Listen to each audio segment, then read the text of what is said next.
I struggle in some senses of, Michael was an to a lot of people, and he did what was needed to win. And I don't want to be an to other people. I just want to do what's needed on my end and hopefully inspire people. Maybe I should do that. Maybe I should be calling everyone out around me.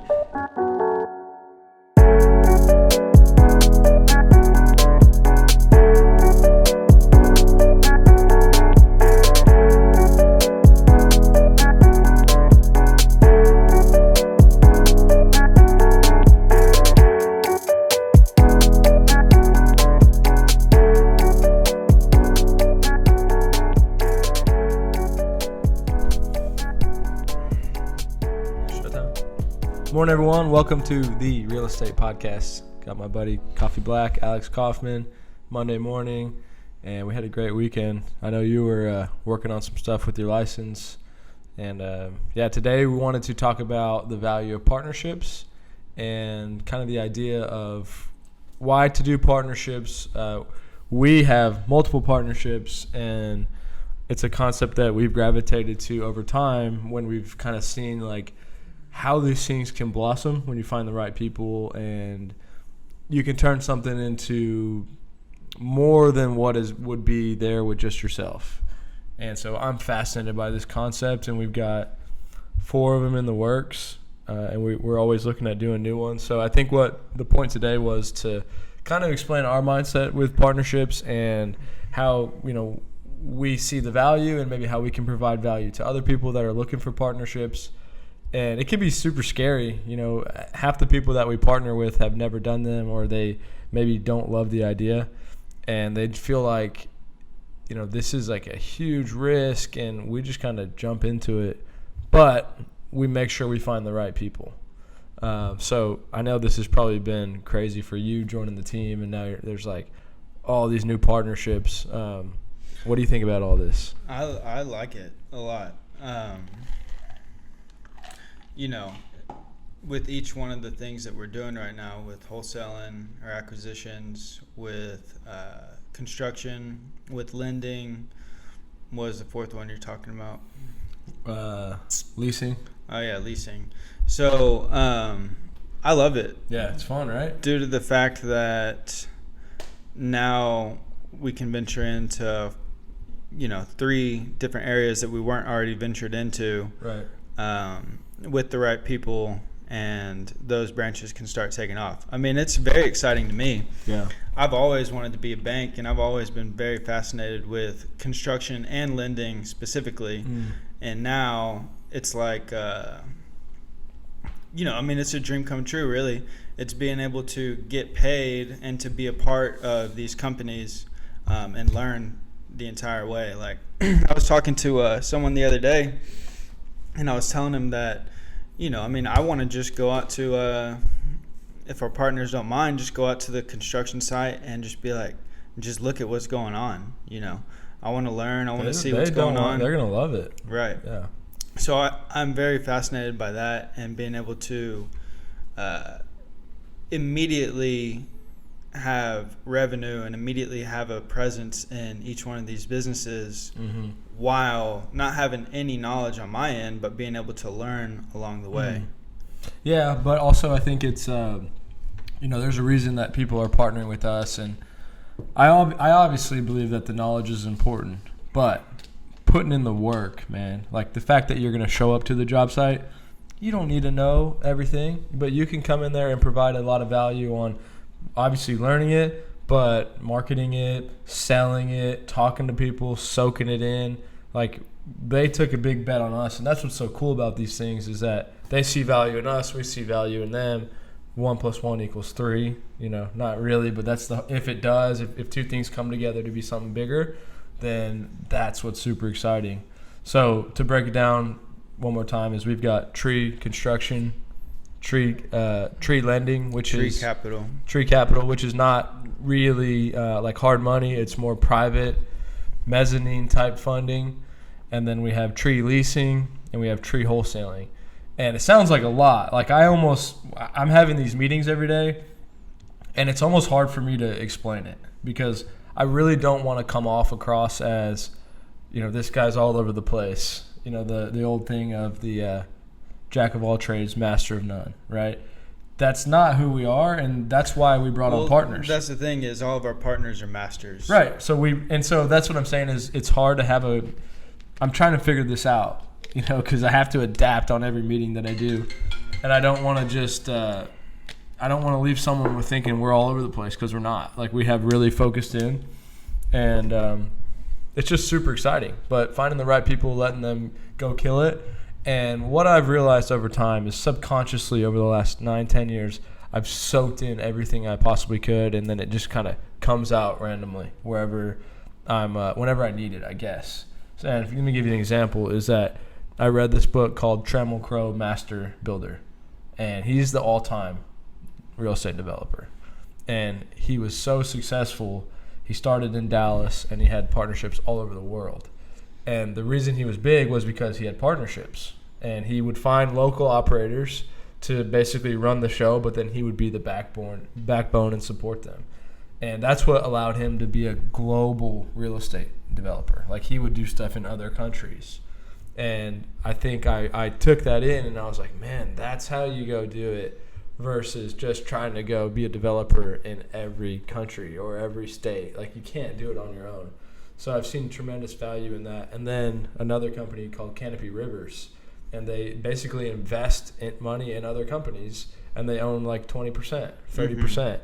And they're able to create their own ecosystem, right? So they can grow. I mean, they can go buy somebody who grows, who sells, who packages, and then they can add value through the supply chain. And that's the same thing that we can do, right? Like, we can bring someone on, and we can help them buy a house and get a super quick bid for renovations. We can probably do it at a little bit better of a price since they're already working with us. Then we can go sell it. We could help them finance it if they wanted to.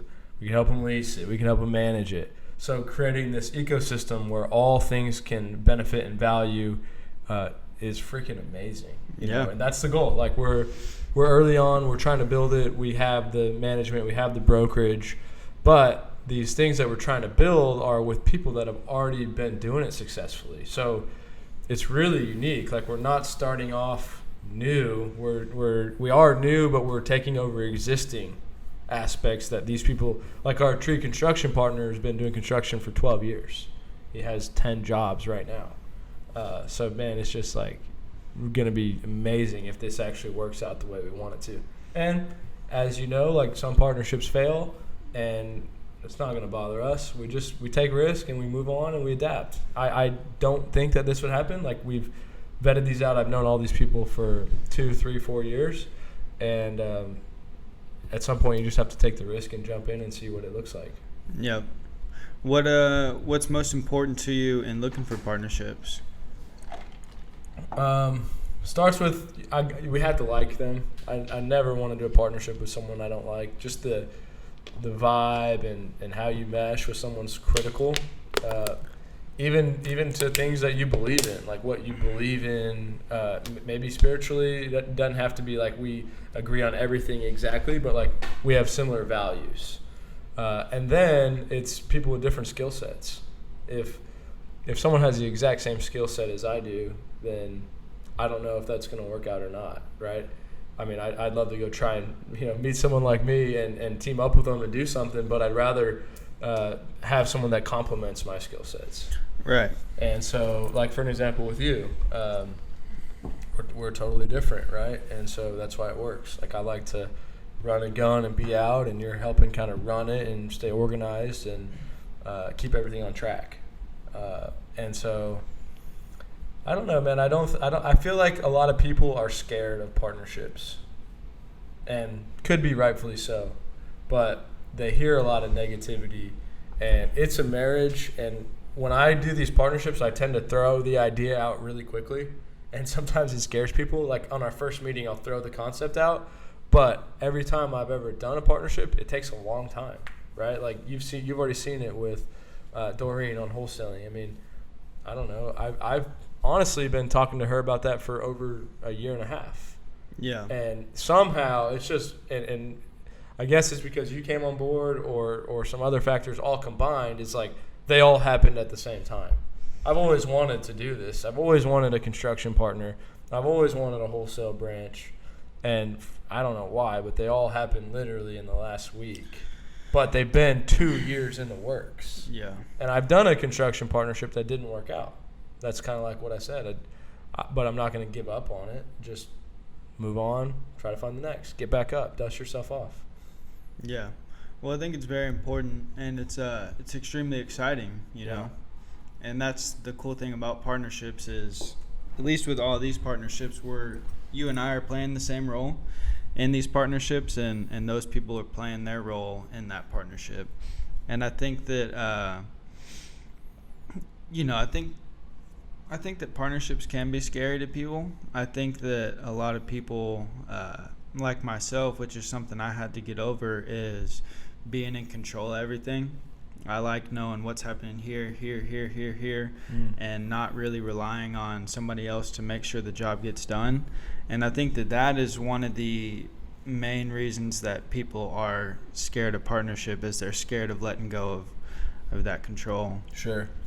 Yeah, I agree. And it comes back to, I think Gary Vee or somebody said, if you can find someone that does what you do, even at 70% or 80% of the skill level, then you gotta trust them.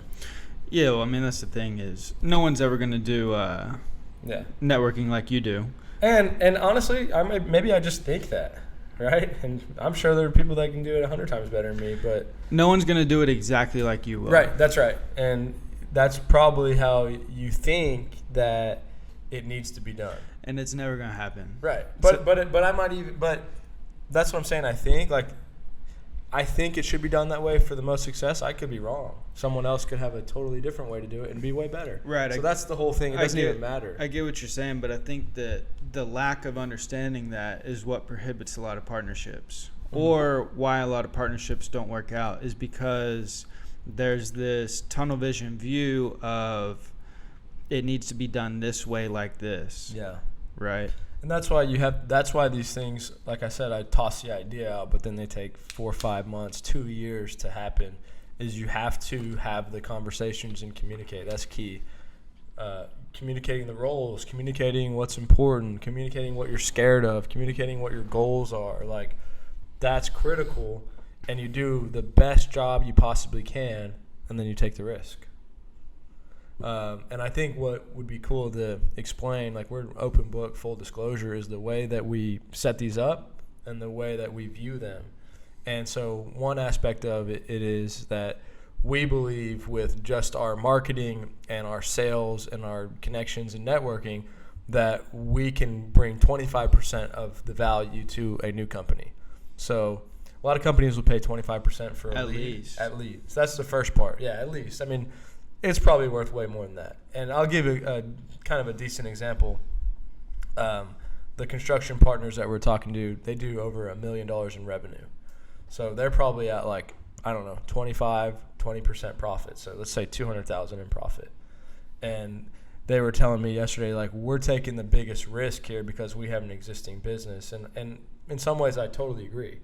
But I kind of push back and I'm like, well, I'm sitting here, I'm putting time into this, I'm going to be involved, I'm going to put my name on it, and I could bring us 2 or 3 flips this year that make us $200,000, mm-hmm. which is your entire profit of last year, and I'll probably bring 5 or 7, and so there's, finding the right people and trying to truly understand their value may be hard, but that's the key, is like find the right people, because they're like, we could bring a huge value, right? We could double their profit on 2 or 3 flips. Yeah, well, that one specifically, they don't even know their profit. And so it's hard to put especially like, you can't put a value on something that's intrinsic. That's what I'm saying. Like, it's hard to value what we've created, but you're right, at least 25%. So the way we view it is, if we're going to put our name on it and help market it and brand it and grow it, that's worth 25%. Then if we're going to actually help on the business operations, on the bookkeeping, on the accounting, on implementing traction, collections, systems, growing the business, then we believe that puts us to 50. So 50-50 partnership. And we don't even really truly lean one way or another. I mean, obviously we'd love to own 50%, but that requires a lot more time as well. So we're fine with just doing the 25%. We're also fine with doing the 50. I'm sure we could come up with something where we do 75 if there's other things. And it's all just about what time and what value and what level of commitment do we have. Mm-hmm. We'd love to own 10% if we do nothing, right? I mean, we'll do something, but and I think that was the thing going into a lot of these partnerships, was the thought that we would be placing the right people in the right place, and then kind of letting them run the show. And then what we realized was that there was more help needed. Well, talk about your mindset, because I know that there was things when you first jumped on, you're like, what in the hell are we doing, Matt? Well, no, it was the fact that the day after we signed an agreement to buy half of the company from you, the day after, or maybe it was the same day, within 24 hours, you were offering to give up half of what I just agreed to pay for. And that's not true. Well, into a partnership. And so into what? You offered, like you said, first discussion, hey, let's merge 50-50, therefore decreasing our percentages by half. Yeah, okay. So, yeah, it was and so that was the thing that I was like, whoa. Yeah. But and it was a communication thing, because what I did was I proposed an idea that I knew would take 6 months, right? We had 4 meetings with them and we didn't do anything. But that comes back to what I was saying. I throw these ideas out there and then I see if it makes sense. But yeah, I understand what you're saying. And even other than that, just doing multiple new partnerships, that's totally new for you, right? Yeah, and but I feel like that was a good way to throw you in it, because it was like, this is freaking scary. And then you're like, okay, over time you're like, okay, I kind of get it. I'll tell you what the scary part was. It was, like I just said, now these new partnerships that we're involved in don't decrease my percentage of what I bought into.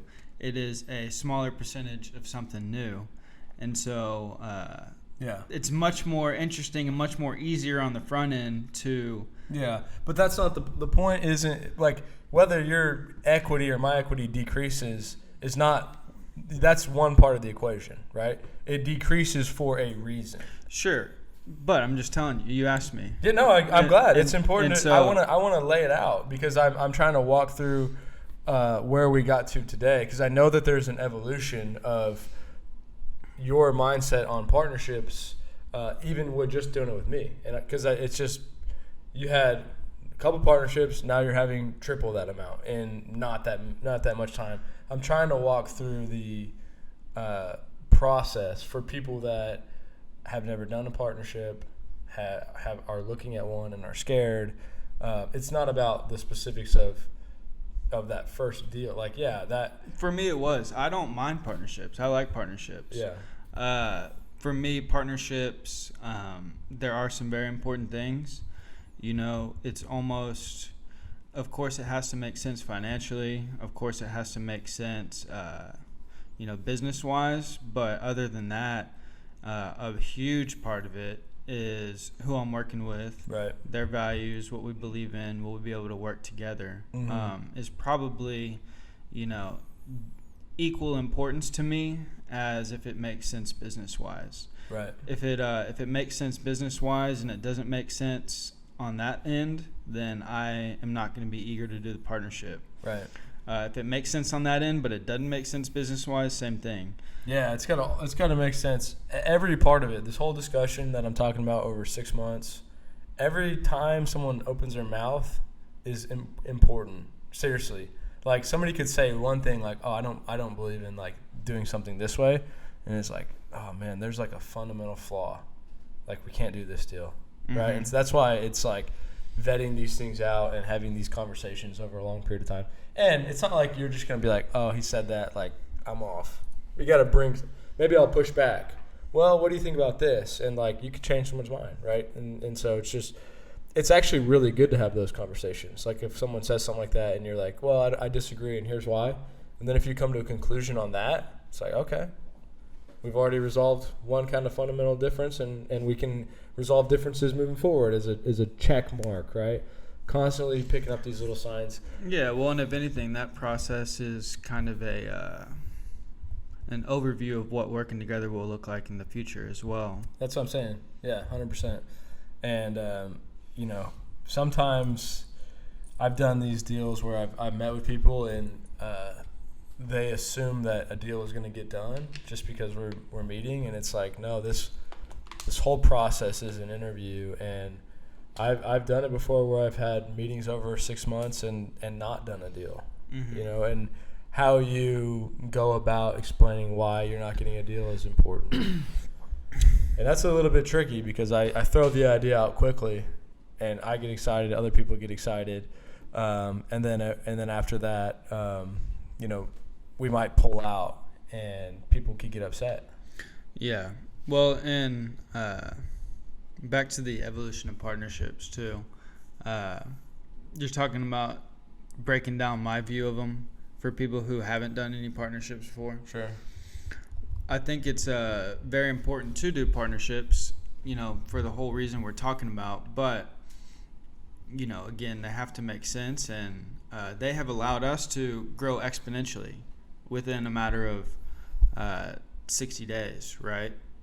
Because you and I can't do everything ourselves, right? And we're not experts in new builds. We're not experts in overseeing construction projects. We're not experts in managing, financing relationships, or OC is the expert in leasing. I'm sure we could figure out how to do it, but OC's been doing it for 8 years. He has the systems in place. He has the relationships. He knows how to do it. Same with Doreen. I mean, we know how to find deals, right? But Doreen has systems down in place to acquire properties. And she's probably the best person I've ever met as an individual, right? Yeah. And so it's finding these experts and putting them in place, and it has allowed us to grow exponentially. And now there is that ecosystem that you were talking about, right? And you can essentially run somebody through the entire ecosystem if they need it. Yeah, and hopefully have a consistent experience as far as the culture and the values and the process of like, okay, I understand what it means to be with TRE. The customer experience, exactly, all the way through. Yeah, and this can apply on any level, right? Like real estate agents, real estate brokerages, investors. Back to what I said, someone who has different values, different skill sets. You're totally missing it if you're a real estate agent and you don't think you can go acquire properties because you've never bought something and you don't have consistent income. There's thousands of ways to do these things. And once you kind of break through the barrier of realizing that anything's possible, then it really can open your mind. Like you can go find, we'll do it. We'll any of our agents on our team, they found a deal, we'd figure out a way to buy it and them to own some of it. Mm-hmm. And then now they own a deal. Now the second one gets easier. The third one gets easier. The fourth one gets easier. So just finding those right people, and people miss it too much. Simple partnerships. I mean, on our training on Friday, Monica was talking about how, she partnered with this experienced real estate agent who hands her 10 leases, a week because they don't have time to deal with them, right? I mean, something as simple as that is providing a ton of value to her. Yeah, and, I just can't harp on the follow-up enough. It's so critical on meeting people and adding value for them. And, I'm talking to this guy, Terry Mitchell, and I literally reach out to him, once every couple weeks. How can I add value for you? I'd love to get in. I'd love to do something with you one day. He messaged me the other day. He's like, I'll think of something. Boom. That's freaking gold, right? I stayed in touch with him for 3 years. Who's Terry Mitchell? He developed the Austonian. He developed the Tyndall. He's developed multiple. I don't know all the names of the subdivisions, but similar to Avery Ranch and Terra Vista, he developed the whole thing. Mm-hmm. And I mean, he's probably, as far as I'm concerned, and a lot of people would agree, he's in the top 5 or number 1 developer in Austin. And I stayed in touch with him, and it was hard to get a meeting. I annoyed him, I'm sure. But people don't do that. And if you do that and you push through, I mean, who knows? Partner with Terry Mitchell.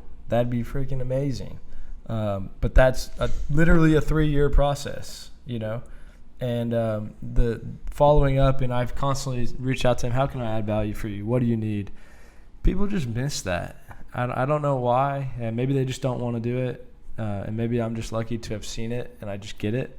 But it's all there. Like, and sometimes it kind of bothers me in the sense that nobody does that to us. Like, I have very few people. Like, I'm preaching this and I'm doing it, and I have the ability to help other people do the same. But very few people reach out to me and say, hey, Matt, how can I add value for you today? And I'm literally preaching this all the time. And if someone did that, like, it would really work out. What are you laughing about? Well, because I don't do what you're talking about. Yeah. You know, and but you're in a different phase. Well, like, you're in a different role. Exactly my point. And I don't think that. But you still should. Like, there's people that you can learn from. And Manu, our partner at Stone Oak, is a good example. And you don't know him, but I believe that you should be doing that with people, and people that you want to get better from, because they're just going to help you. Like, Manu would be a good example. Hey, Manu, like, can I buy you coffee? And then staying in touch with him for years and years. And, like, he's going to teach you something, and he's just one example that's going to be super valuable. If people don't realize that, then I don't know. It's either that they think they know it all, or they don't see the value in it. Like, there's hundreds of people that we could all be reaching out to help out. And that comes back to what I was saying, is like, the more people you have around you that support you and like you, the better your life's going to be, straight up. Well, I think it's the latter. And I think that in terms of value, I think people know the value of it, but I honestly don't know anybody who does what you do. Yeah. I've never met even, you know, business developers and other industries. Yeah. And I don't know anybody who does it like you do. And so, you know, I really don't, you know, I don't know how many people you've met that do the same thing that you do. I don't think anyone does. And I have literally come up with this and created this just out of just doing stuff. And I've realized, oh, this is what I'm doing. And that's why maybe that's why I'm preaching on it so hard, is maybe people just don't realize it. But, like, I definitely don't believe anybody meets as many people and as willing to meet people that I'll meet anybody, everybody. I had 4 meetings yesterday. I had 4 meetings the day before. I'm like, I love it that some people are willing to meet with me on the weekend, because very rarely are they. Mm-hmm. And now I'm like, man, I'm going to start trying to set up more meetings on the weekends. But yeah, I mean, you know, my mom, like, part of that comes from my mom and who she is. I've subconsciously seen that. She told me yesterday she was a walking billboard. Yeah. And she used to tag me and stuff. This would bother me, and it probably would bother other people. I'm looking for a house to lease, and she would tag me. I'm like, Mom, I'm selling commercial real estate. You know, quit tagging me in that. And I realized, I'm a freaking idiot. Go meet this person, talk to this person, see where it leads to. And, you know, she kind of pushed that on me, and I'm like, damn, okay. This kid's uncle owns commercial real estate, whatever it may be. Who do you think does it better, you or your mom? Because that is one person who does do it. Like, definitely me at this point. You think she'd agree? She's not. Yeah, she's not. I mean, she's focused on, you know, selling and doing bids. She's not reaching out to. I meet with everybody, like, seriously. But she's been doing it for how long? 20 years. I mean, she's better at something, but she's not doing it like I am. I mean, I wouldn't say that I'm better. I should rephrase that. I'm doing something different. Mm-hmm. I've taken it's kind of, this is funny, man. I'm watching the Michael Jordan. Have you seen that? I was watching it last night. And Kobe's talking about, like, I hate when people talk about me going one-on-one with Michael. I hate it. Michael taught me everything I know. You know, it's a ridiculous concept. And I guess that's, in some ways, like, my mom taught me some of these things. So it's not even about me being better at it. I've learned from her, and I've adapted my own style. What goes through your mind when you're watching that? Jordan? Yeah. I love it, man. Well, what do you think? I want to see if what I think is I'm watching what it takes to be great. And that's what I'm trying to do. And I struggle in some senses of Michael was an asshole to a lot of people, and he did what was needed to win. And I don't want to be an asshole to other people. I just want to do what's needed on my end and hopefully inspire people. And maybe I should do that. Maybe I should be calling everyone out around me. You know that it's good, and you know that it's for you being better, right? I don't know. But I study and look up to and research people that are great, because I want to be great. And I'm like, what, everyone, history, freaking George Watt. I've read documentaries or I've read these biographies, and I'm like, these are the people that I look up to, and they did something that was outside of the normal, which is what I feel like I try to do every day, is like zone in on something that you're focused on. And I literally said this all the time, but there's very few days when I'm like, I could have done more today. And I think if you take that approach, like, I've done everything I possibly can to where I'm trying to go. Even if you don't get there, at least you tried. So yeah, I just look up. I mean, how do you look at that? The same way. We were watching it last night. Kat put it on, and I really like watching. There's another documentary that I watched about a year and a half ago or something, and it was about this sushi master. I've seen it. What's it called? Euro Dreams of Sushi. So when you're watching experts in their craft, it's very inspiring to see how focused and unwilling they are to not do whatever is necessary. Right. Like Euro Sushi, like that was something that wasn't about basketball or winning games or anything like that. But he was the best and dedicated to his craft. 100%. And he did more than anyone else. And I remember thinking like this, and I'm trying to get back to this because I'm focused on different stuff, like the networking. That's a really random aspect that not a lot of people go all in on, and it's a long-term game. It doesn't pay off every day by any means, and I could go do stuff that pays off every day. But I remember when I was 17, 18, 19, 20, 21. I'm competitive, man, and I would be like, there's no way anybody my age in the real estate business is doing more than I'm doing right now. There's no way. That's what I believed, and that's what I tried to do more and more every day. It's like, I am at this point in my life and doing more than anybody possibly could at this point. And I could be wrong, but that's my mindset, and I did that for a long time.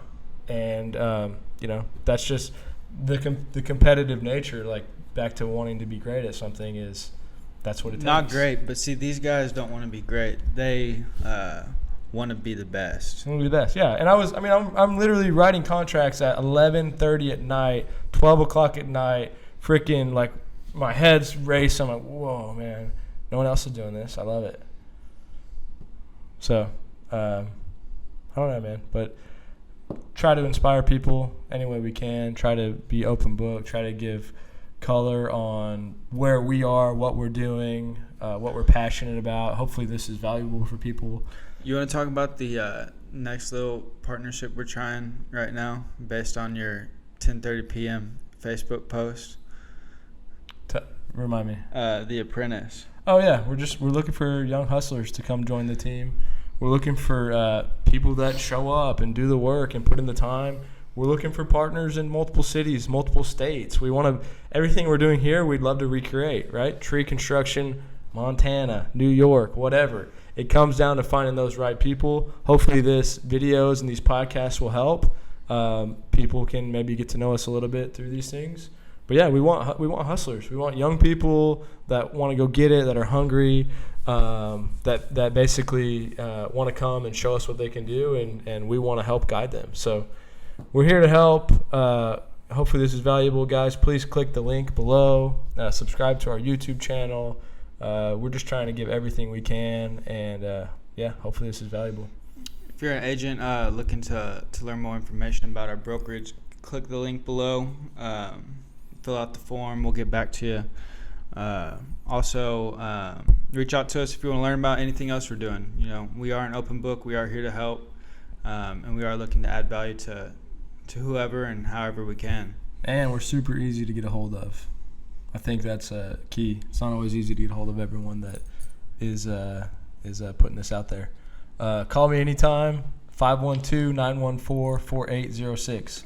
512-914-4806. Thanks, guys. 512-914-4806. Boom, baby.